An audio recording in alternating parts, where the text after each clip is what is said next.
Hello and welcome to More Than Mondays, a podcast for believers by believers to encourage, challenge, and shift our perspective as we go throughout this week. On this week's podcast, we have my sister, Britanie Ramirez, talking to us about what it means for believers to come into relationship together. I hope you enjoy this conversation. Hey, Britt, thank you so much for taking some time to talk to us today. We actually are starting our new series off here on More Than Mondays with my older sister, who is amazing. She's one of the most amazing people I've ever met. Up until recently, she had a full-time job. She was a full-time master's student. And the easiest of those two things, out of all the things she did, she was a full-time mom to not one, two, or three children.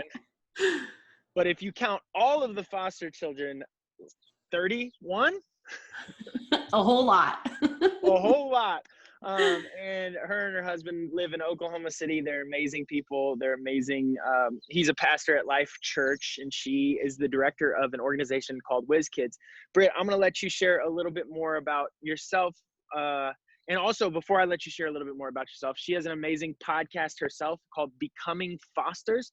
If you're ever curious about what it's like to live a life as a foster parent, or what foster parents are going through, or you're interested in becoming a foster parent, great place to go. She also has an Instagram. Go ahead and follow that, Becoming Fosters. But Britt, share a little bit more about yourself with us. Yeah, sure. So you pretty much covered it. So yeah, I am a director of a nonprofit called Whiz Kids. We do mentorship and literacy tutoring for kids in Oklahoma City, where we live. We currently serve 850 kids every single week, and we have 1,600 volunteers.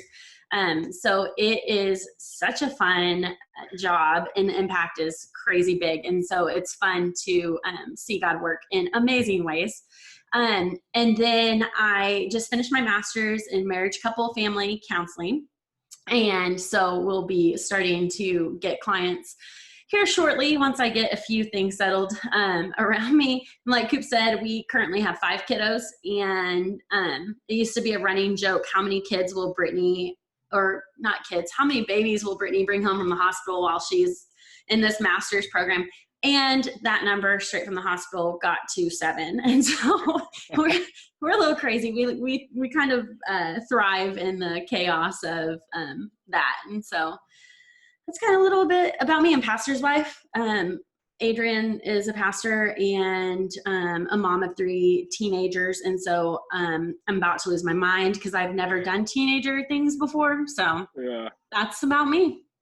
That's awesome. I love it. And basically everything you do from, this is why I invited you onto this specific series, because everything you do from being a mom to what you got your master's degree in to your job as a director of Whiz Kids is all about relationship, and not just doing relationship to do relationship, but to do relationship in a godly way. So I had a few questions I wanted to go down and see your thoughts on. And the first one I had for you is, when it comes to relationships, what is something you have to be willing to do? And this can be dating, friends, foster kids. It could be any experience of your relationships at all. Sure. So I think with all relationships, there's a couple things that have to be at play in order for it to be a healthy and a God-given, life-breathing relationship. And those things are intentionality is huge, and vulnerability are the 2 things like that I would kind of identify right off the top. Of course, relationships take a whole lot of extra things, but intentionality is huge, because a lot of times, it can be as simple as, how many times have you said, or have you heard from a friend, hey, we should grab coffee sometime, or hey, we should go have lunch, and then never happens. And then you see them a few months later in you have the same conversation. Hey, we never grabbed that coffee. We should do that.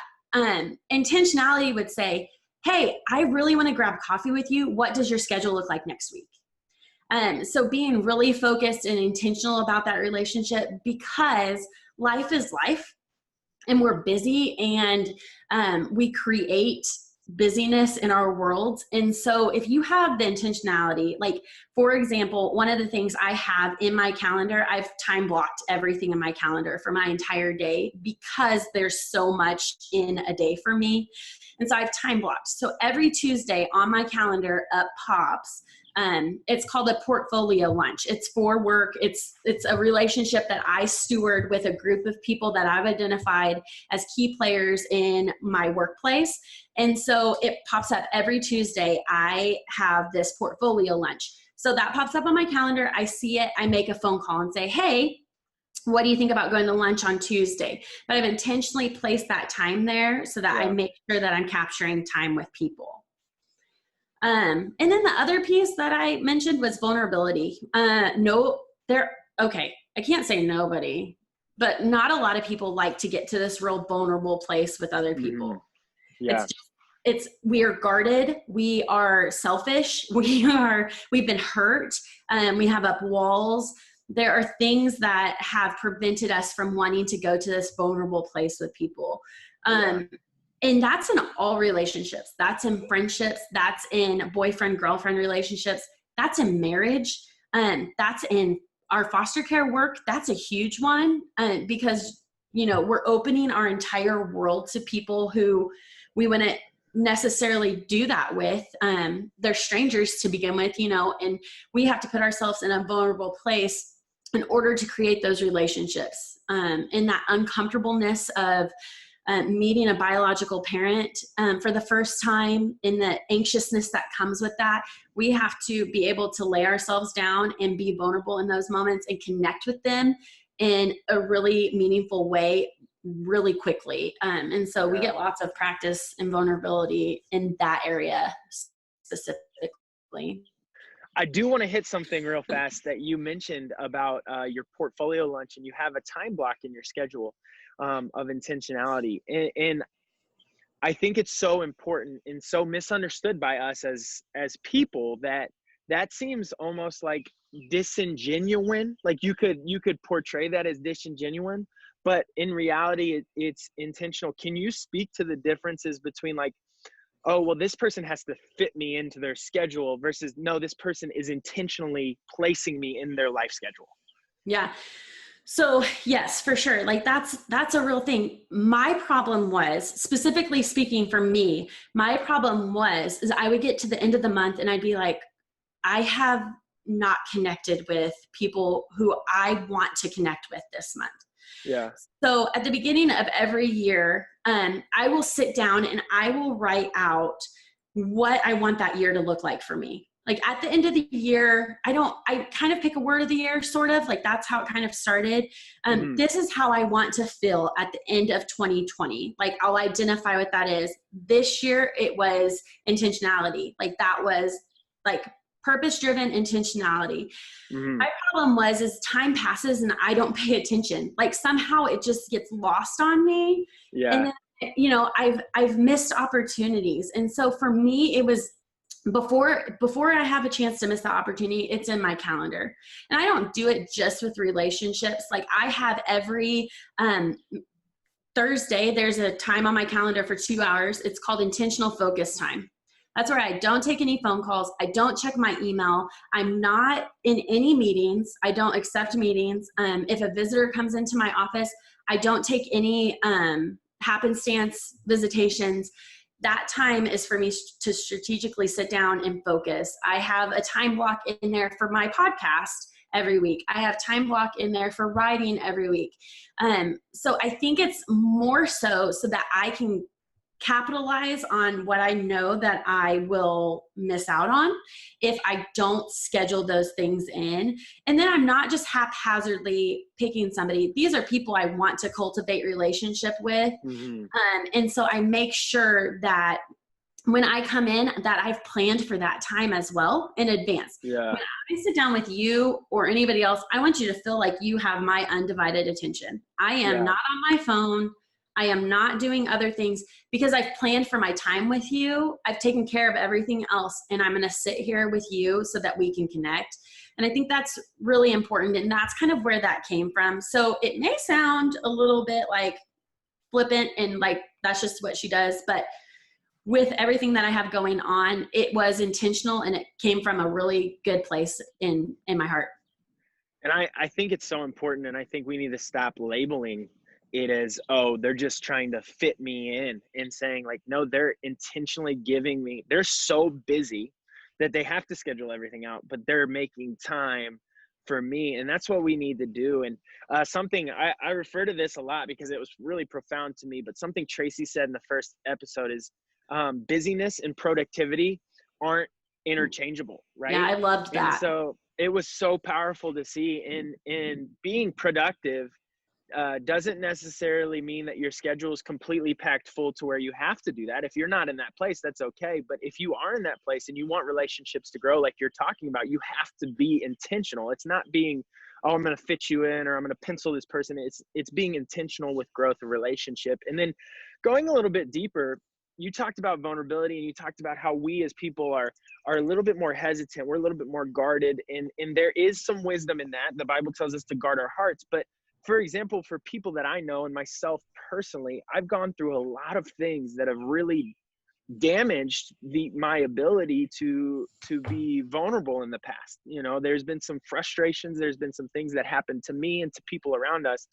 When Jesus comes in, he heals and restores. But how do we as people begin to let down those walls to allow for new relationships to be cultivated? Yeah, so it's a great question. And that I've been thinking about this and like how we were going to talk about relationships today.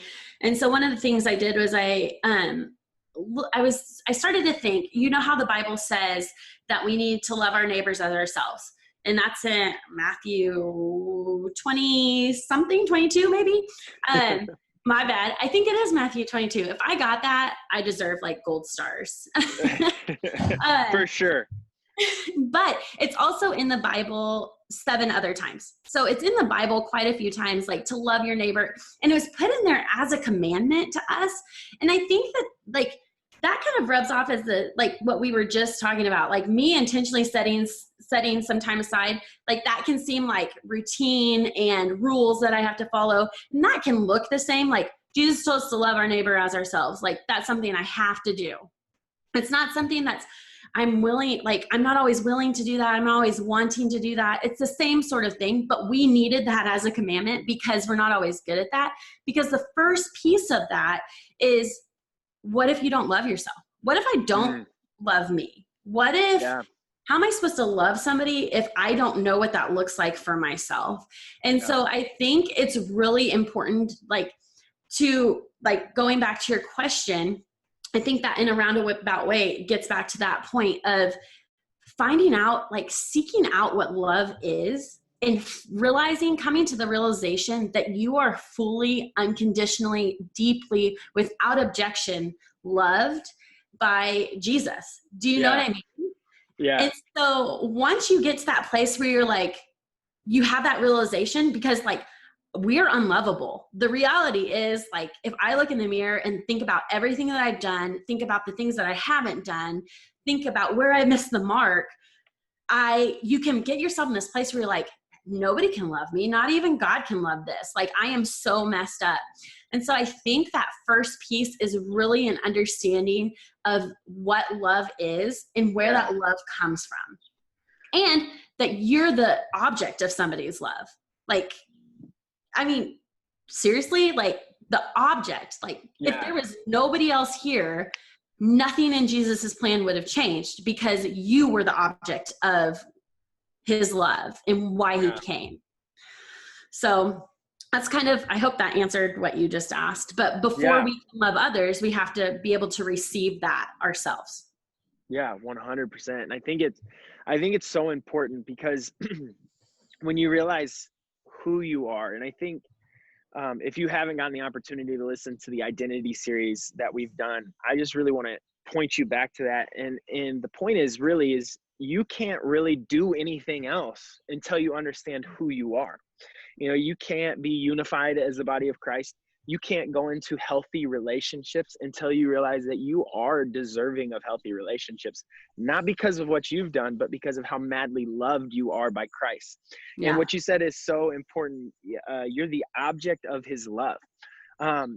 a lot of us see ourselves and things that we've done and mistakes that we've made, and Jesus just looks at us with these doting eyes.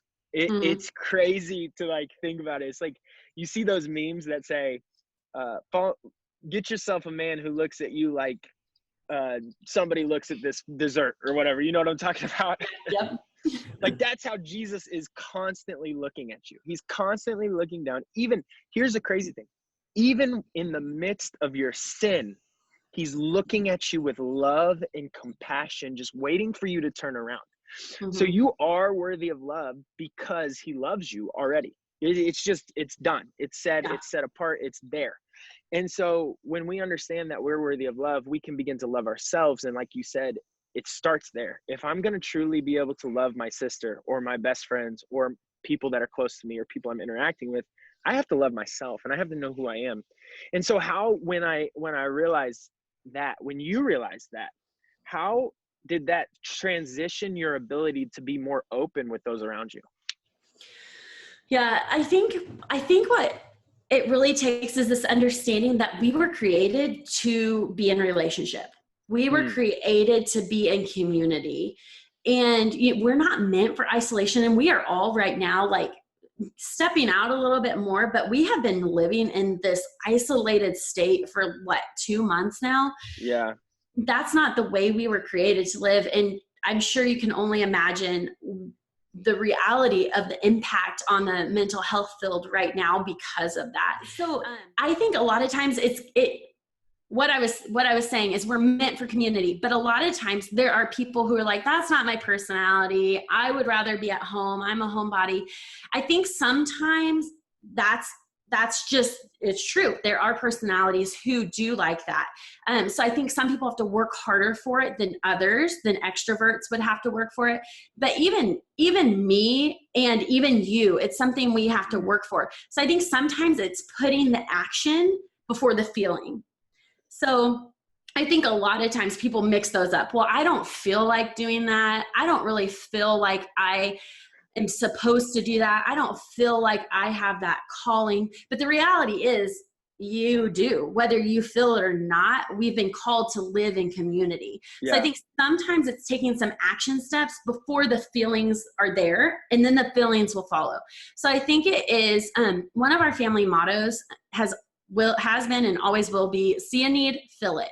And so I think it's being intentional with finding people in your community who need something. And it can be something so simple. Like we challenge our girls to find a need every single day at school, wherever they are. And that can look like a kid dropping their books in the hallway and you going over and picking them up. That can be somebody looking a little down and you saying, hey, why don't you come sit with us at lunch today? It can be in those simple things. It can be bigger things.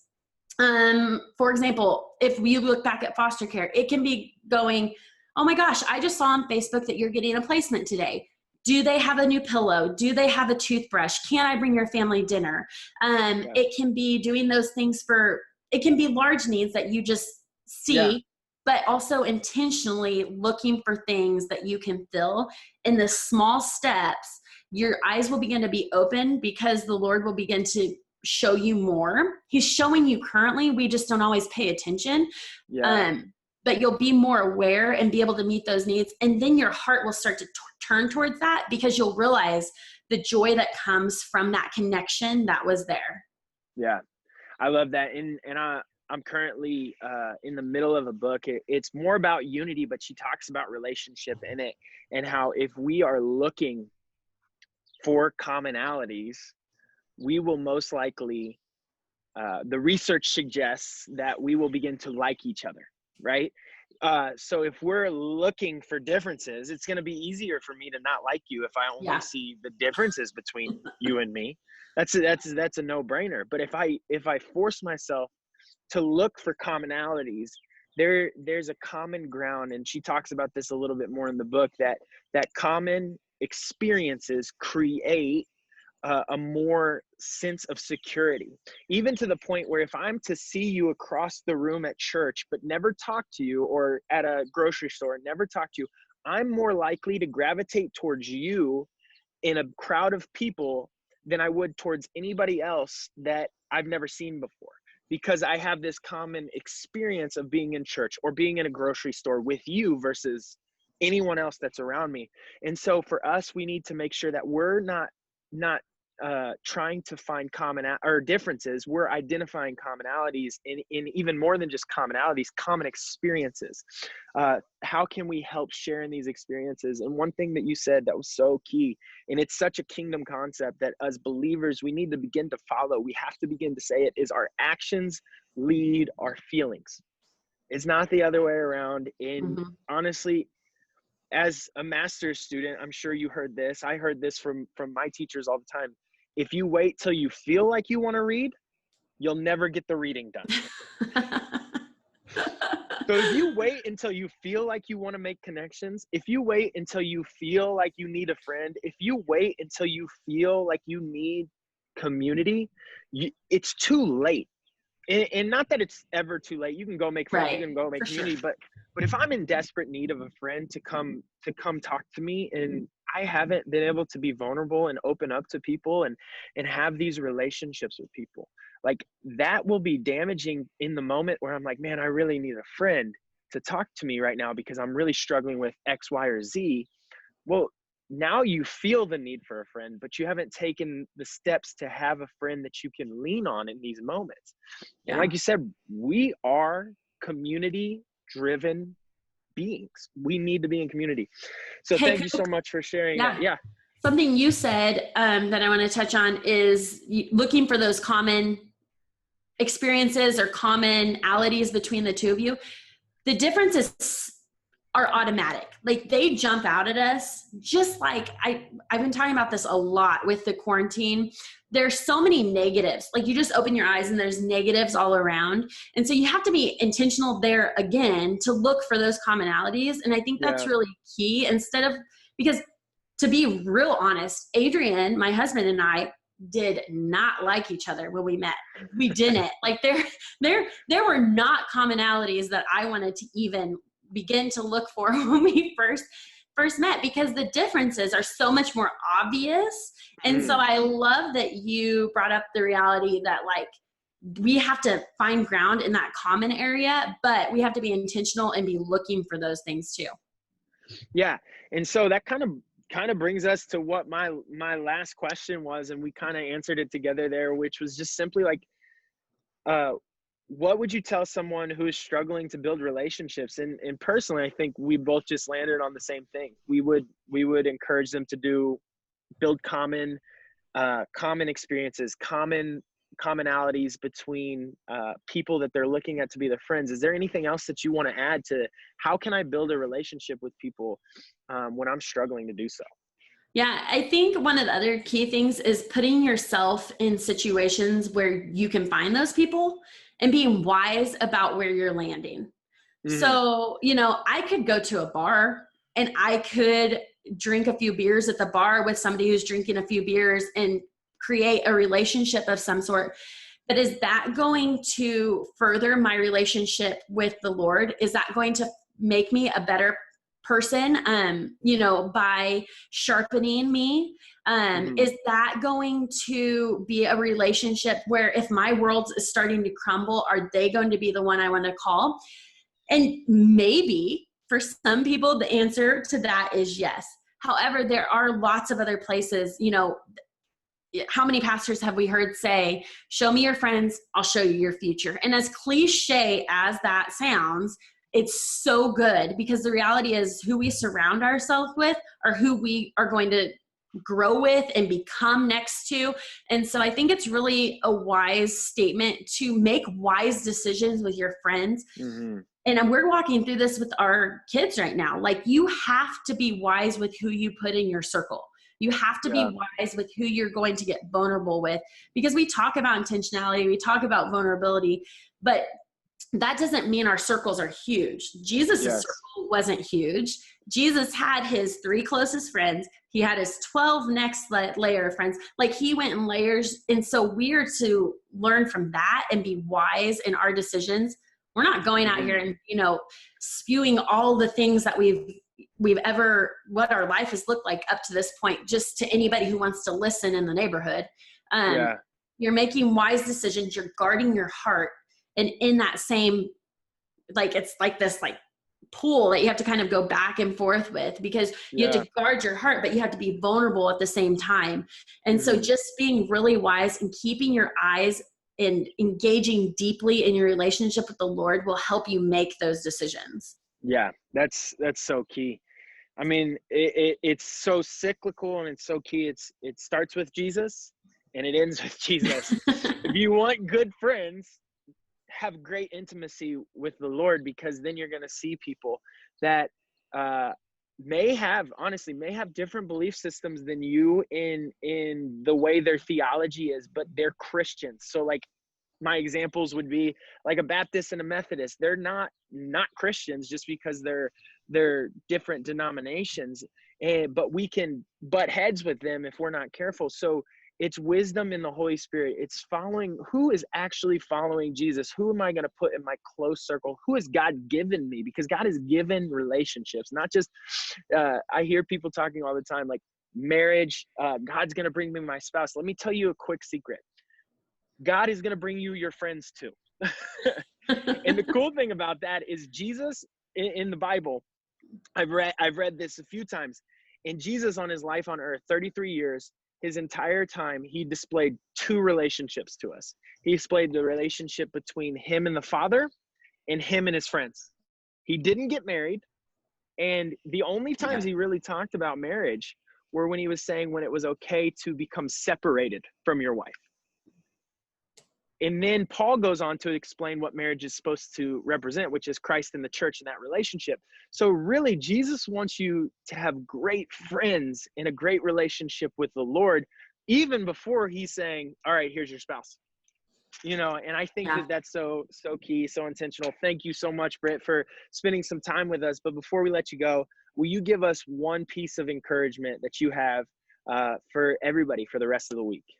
Yeah, for sure. So when we're talking about relationships, there's so much involved. I think we talked about some really good things today, but the reality is that hurt and pain happen in a relationship too. As you let people in, the people who are closest to you, they're going to hurt you the deepest, because that's what we let hurt us the deepest. So I think remembering that through that, there's grace and there's empathy, and there's joy and sorrow. And the big thing is there's forgiveness in a relationship, no matter what type of relationship that is. And remembering that people's intentions are normally good. Like, they're normally good. And so sometimes we get hurt and we just assume it was a bad intent, and that's not the reality. And so making sure that you're constantly in communication. If you've been hurt or there's pain there, going to the person and saying, hey, this is how I'm feeling. Because more often than not, they're going to say, oh my gosh, I didn't mean to make you feel like that. This is what I actually was trying to do. It's going to be really rare that they go, ha ha ha, yes, that's just was my goal. So I think just keeping those things in mind, and then identifying needs and filling them, like being really observant of the world around you and seeing where you can step in relationships, step in connection, step in communication with those around you to really start building the life and the people around you that you want. Again, Britt, thank you so much for being a part of More Than Mondays this week. You really inspired me personally, and these aren't conversations that we have regularly, but we have a great relationship. You're one of my best friends and my sister, Same. which is really cool. It's not normal, but I love that our family is so close and we do relationship well.